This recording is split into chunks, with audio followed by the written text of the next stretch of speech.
Batman has died. Again. Yeah, the death of the Dark Knight is a common theme explored by various writers throughout the 80-plus years of the Caped Crusaders' existence. Often, this is a story used to explore the human side of the Black Bat, a way to resolve his inner torment, and a means to pass down the cape and cowl to any one of his numerous protégés. It also has been used as a framing device to examine Gotham City without its dutiful protector, and how the villains that reside within react when they no longer have their greatest adversary to fear.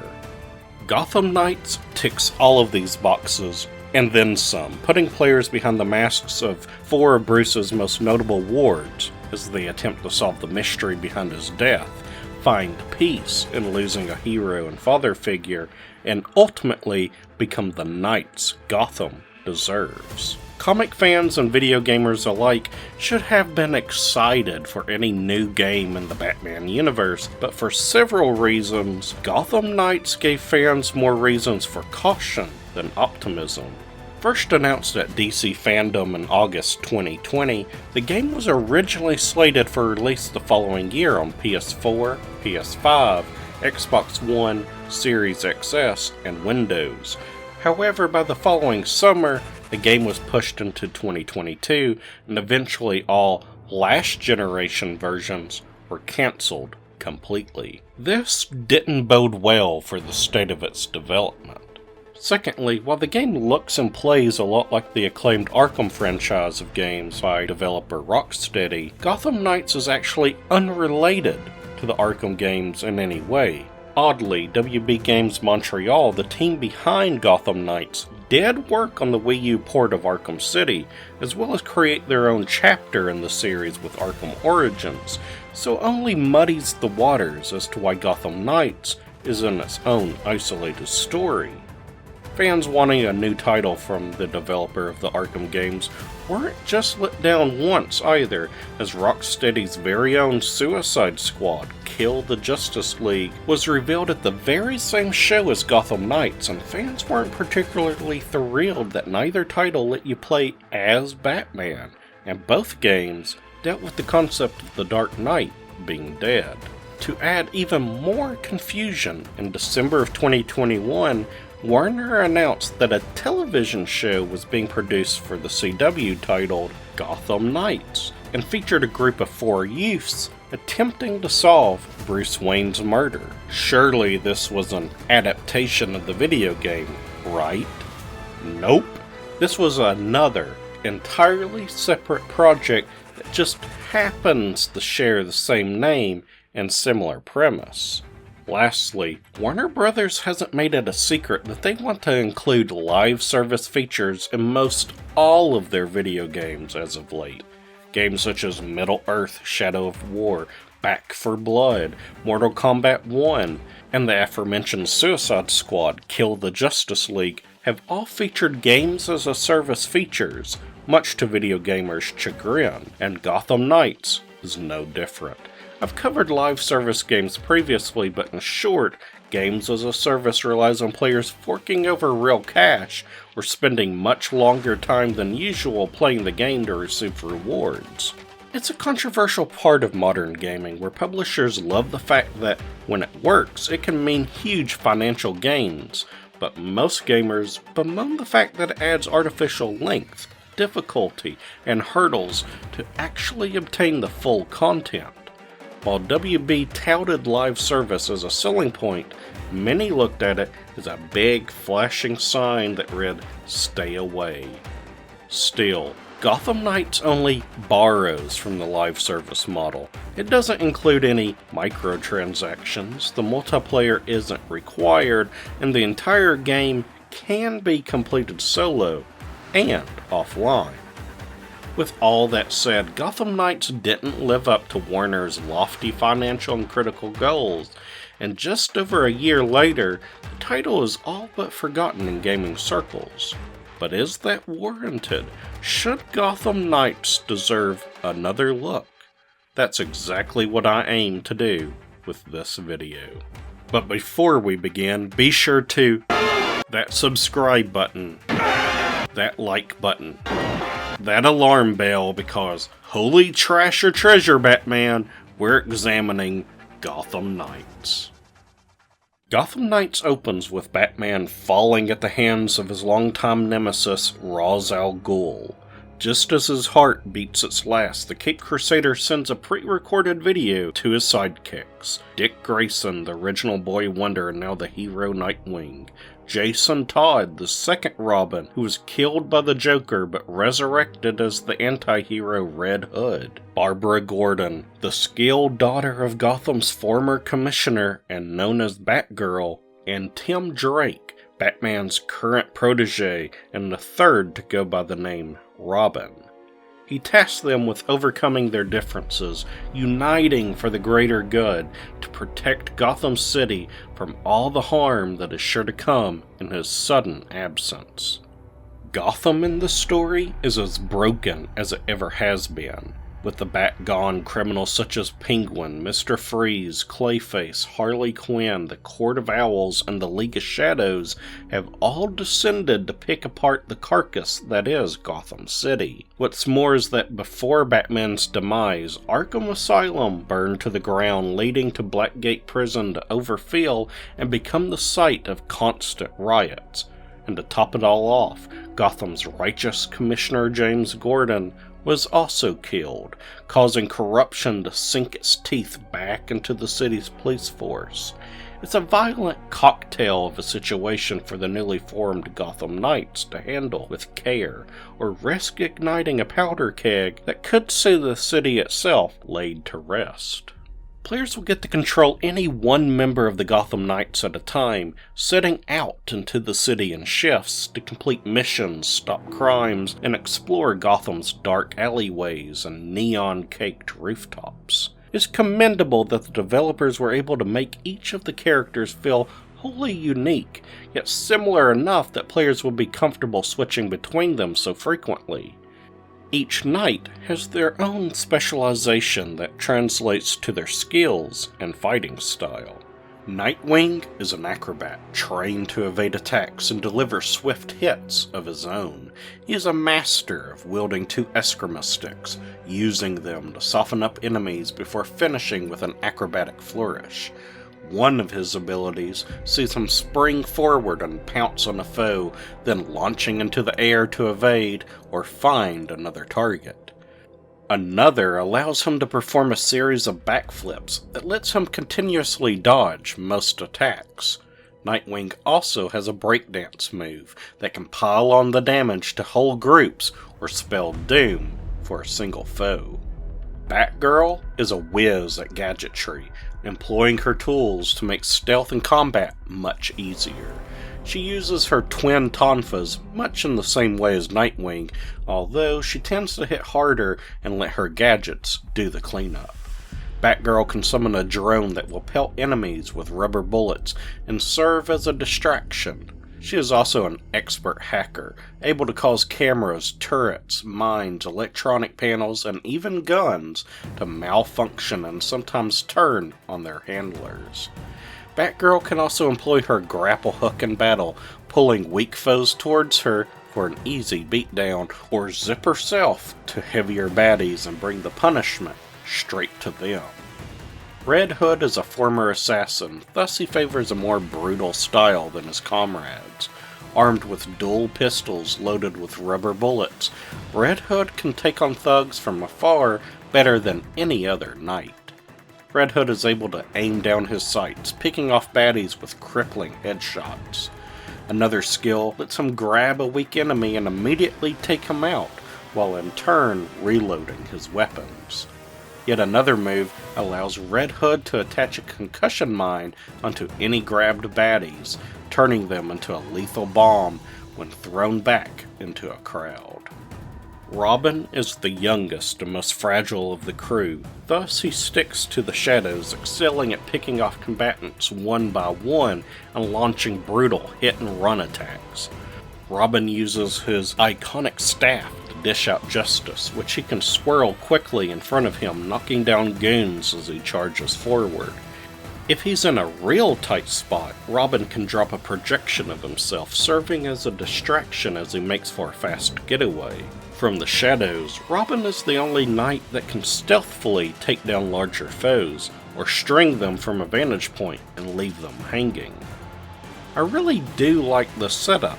I know it's technically unrelated, but Batman in the Arkham games becomes a master of all areas, so it does make sense that each of his proteges would specialize in one area and combine to match his might. The one drawback, though, is that you never really feel like you're ever as great as Batman was in any of the Arkham titles.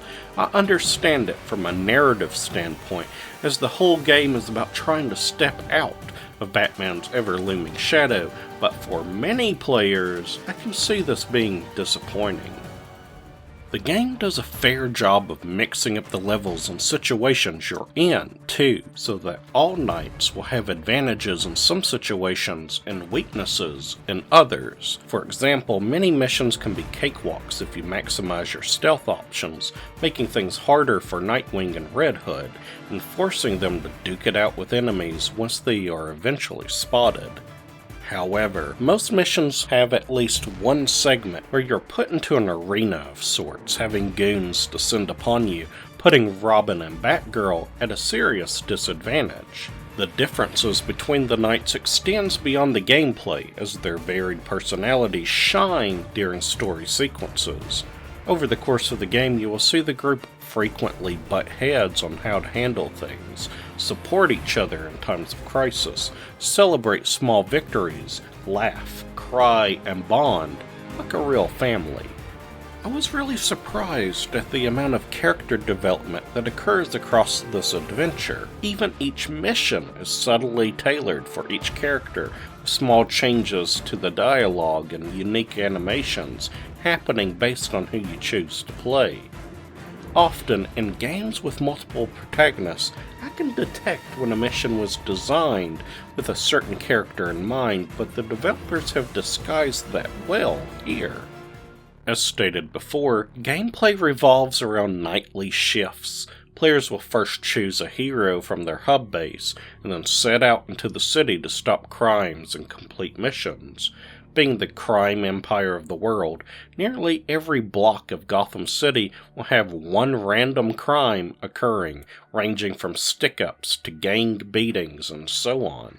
Defeating the enemies involved will earn you clue points that unlock larger events either during that cycle or the next day. Some special enemies can also be interrogated, earning you a much larger amount of clue points, so you'll want to save those thugs for last. The larger crimes that you uncover are more involved, much riskier, but offer much better rewards, so they're definitely worth pursuing. Returning to your base will end that night's excursion, letting you switch characters, change gear, embark on new story missions, or set out again to thwart the crimes your clues have unearthed. I do really like this idea. You get a sense of what it's like to be a real superhero, setting out each night to stop crimes before eventually having to turn in. However, even if you complete every single objective in a given night, the next cycle will always be a little worse because you've uncovered so many new clues and you've leveled up from completing tasks and are now facing stronger foes that always scale with you. It feels fruitless, like my actions don't ever really make the city any safer. But perhaps that's the point, the real agony that Batman faces, that no matter how hard he fights, there will always still be evil in Gotham. But anyway, as for the city itself, Gotham isn't really that large, but it's serviceable enough for this kind of game. There are several districts in which gangs have claimed as territory, complete with numerous landmarks, side quests, special encounters, and more to keep you entertained. Collectibles are also aplenty, and these include hidden batarangs that Batman has left behind, plaques for city landmarks, hidden caches that belong to the Court of Owls, and special graffiti paintings. Gotham streets also actually have some civilians walking about, something that was sorely missing in the Arkham games, but while they add a little bit of life into the world, they're nothing special. Most don't really interact with their environments at all, and you'll hear the same quips over and over again. Grand Theft Auto V, this game is not. Traversing Gotham isn't always as fun as it could be. When I first played Arkham City, I was amazed at how special it felt zipping up to a rooftop with my grappling hook from the streets below, launching up into the air, spreading out my cape, and flying around Gotham like a creature of the night. Gotham Knights lacks that sense of amazement. All characters start out with a basic grappling hook, and it does its job in letting you go from ground to rooftop, but it feels a lot more clunky than it did in the Arkham titles. There's no real fluidity, and frequently the game would decide to send me in a direction I wasn't intending, adding to my frustration. The lack of a starting glide ability is extremely noticeable in the early hours of the game. You will eventually unlock your flying method after completing some optional quests. This can be done pretty quickly within just a couple of hours if you're willing to go out of your way to focus on completing these tasks with each character, and I highly recommend doing just that. Every character has their own special flight option. Nightwing uses a flying trapeze drone that lets him soar both up and down, but is pretty slow and can be difficult to keep steady. Red Hood harnesses mystical powers that he received from the Lazarus Pit that brought him back to life to create platforms that he can magically jump across, but cannot reliably go any higher. Yeah, I think that's a little ridiculous too. Even crazier is that Robin somehow hacks into the Justice League satellite and finds a way to teleport him several yards ahead. It's the most useful of the bunch, but also it just seems silly. Batgirl is the only one that uses her cape to glide just like Batman. This is almost identical to the gliding method in the Arkham games, but again it feels just a little rough around the edges in comparison. In addition, you do have access to the Bat-Cycle almost from the very start, and it is, quite frankly, one of the worst vehicles I've used in a video game in many years. While riding it, it looks like it's moving at dangerous speeds as you get this whooshing effect around the edges of the screen, but then when you compare it to the speed of other cars on the road, you realize you're only going about 45 miles per hour. You can also use your ranged weapon while driving, but I never once found a need to, making this feature utterly worthless. In fact, aside from one or two story sequences that force you to use the Bat-Cycle, I found the whole thing a pointless inclusion, and much preferred running along the rooftops than actually using it.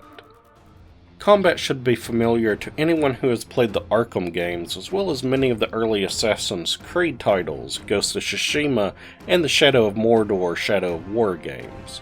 You have a quick attack for weaker foes, a strong attack that is great for closing out combos, a ranged attack that can nail distant enemies, and a scatter ranged attack that can hit a group of baddies at close range. You have a dodge button, and evading just before a bad guy's blow connects opens them up for a counter-offensive. It's unfortunate though that there isn't a parry option, as that was always my go-to in the aforementioned Arkham titles.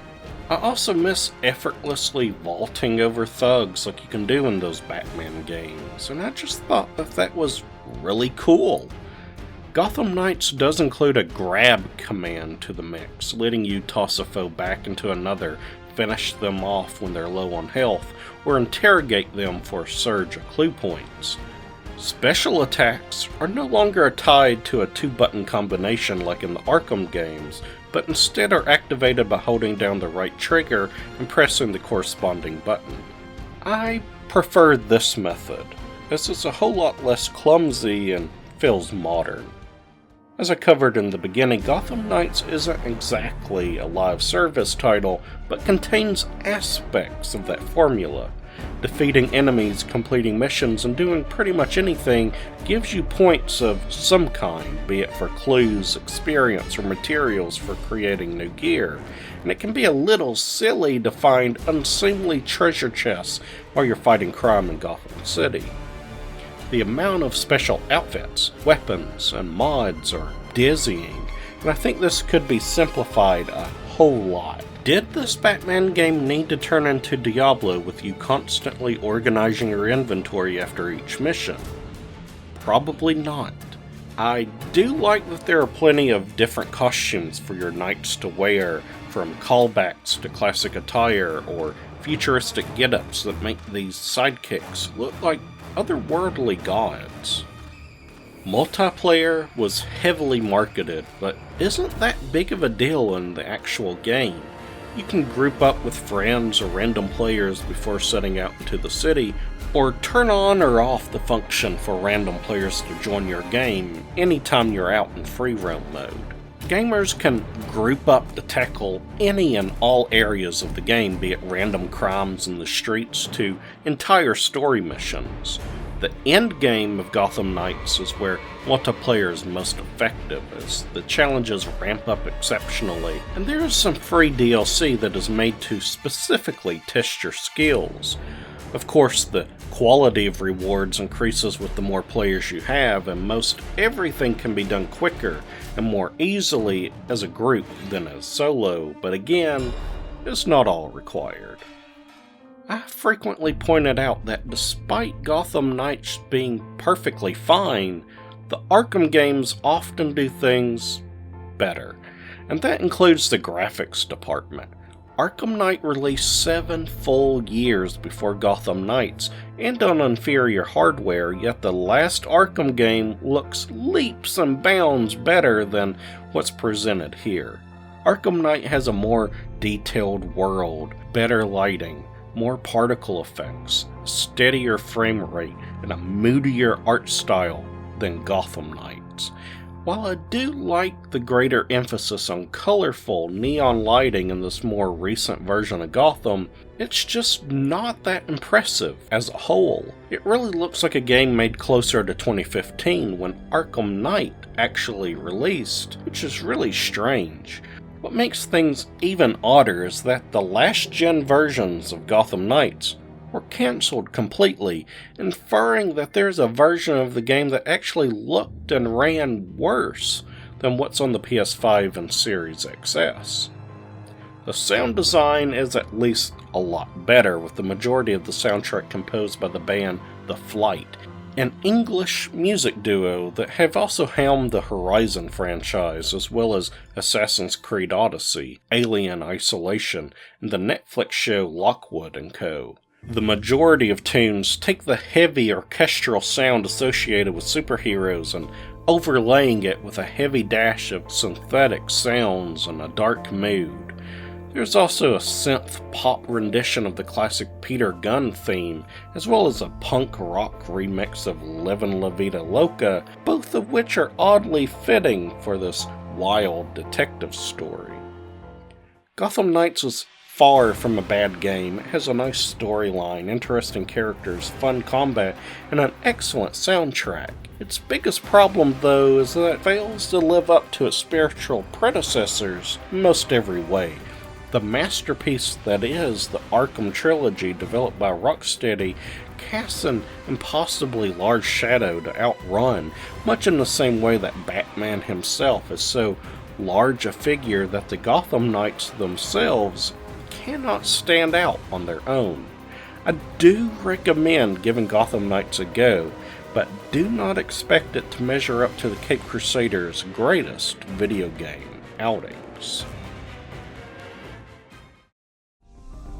Thank you so much for watching. Please hit like, hit subscribe if you aren't a subscriber, and thank you very much to all of those who already are. Hey, I'd love to have you join my Discord server, where I share additional insights and provide behind-the-scenes coverage of everything I work on for my channel Use the QR code on the left to join me there. Also, if you'd like advanced access to my videos and have your name in the credits, consider donating to my Patreon, where only a single dollar will give you complete access to all of my perks. Special thanks to my patrons Late to Gaming, Celeste R, David L, Dan M, and Josh M. Your support is absolutely cherished. Thank you all once again, and take care, everyone.